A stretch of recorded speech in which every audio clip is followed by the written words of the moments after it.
Hello, yeah. Good morning, viewers. This is my maize farm for basically for my pig um, consumption. I have over 4 hectares here. I have some other ones somewhere else. I have over 4 hectares of maize here. I have another 5 hectares somewhere. So the maize farm that I have like total of 18 hectares. I have those ones that have been mature for harvest, before the end of this month. The another set by next one, that's where I planted, so that every month I will have something to feed my pig with. So these ones now, they are just like, what I have is like 3-4 weeks now. 3 weeks. So this is what I will encourage everybody to do. Have your own maize farm. Like I said in our last video, that you don't use just the grain alone to feed your pig. The whole plant, you harvest everything. There's a machine to mill it. The whole thing with the grain and the stalk, the leaf, everything is food for pig.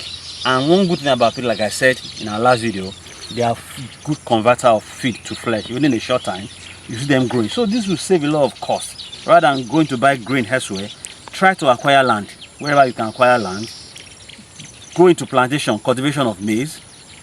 Then you see what you see the difference it's going to make. So in this in our last video, definitely you talk about you planting maize, which this is the maize right now. Yeah. So now, how are you able to cope with the challenges in pig farming and also in crop production, which is maize, this maize production too? What challenge?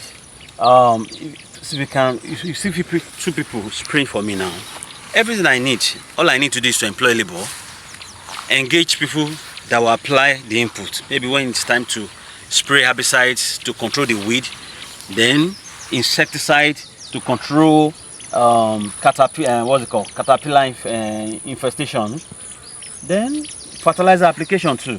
All you need to do is employ people. You pay them off, they will do it for you. What am I doing here? I'm only waiting for the time the maize will be ready for harvest. I will harvest the whole thing from the root. Everything, mill it for my pig. So now, as a person who have been in the UK before and I'm coming to Nigeria to farm now, what difference has it bring to you personally?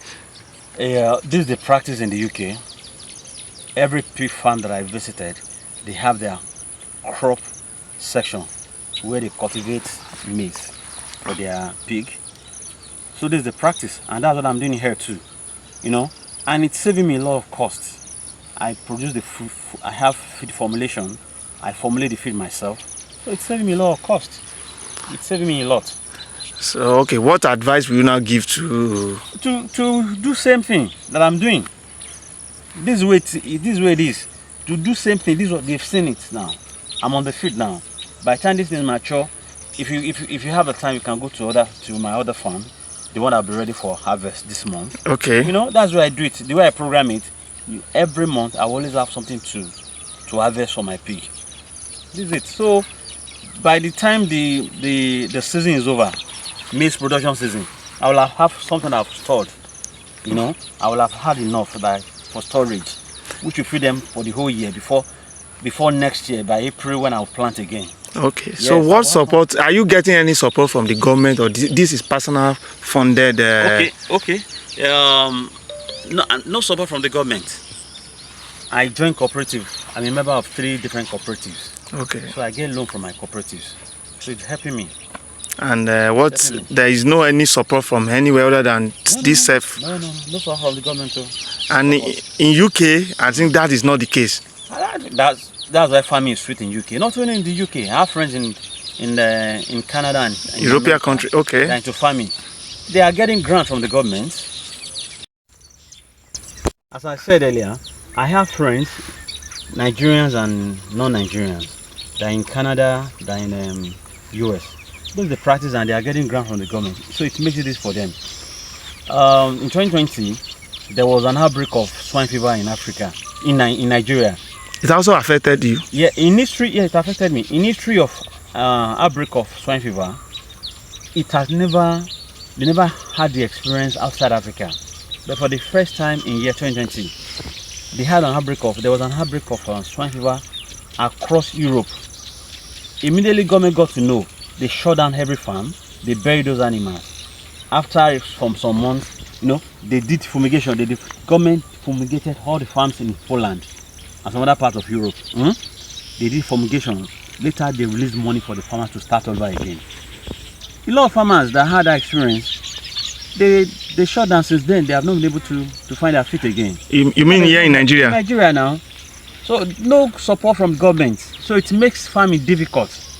It's quite unfortunate. It makes farming difficult. So like I said, I'm a member of 3 cooperatives. So I get loan from them and I pay as I went in. Did the African swine fever also affect your pig? I lost my stock now, so I have to restock again. It affected my stock. So how has it been since then now? No problem. I'm doing fine. So thank you for taking us down to your farm here. My pleasure. You're welcome. Thank you. Really appreciate you. It's okay. My So pleasure. see you in our next video. All right. Thank you.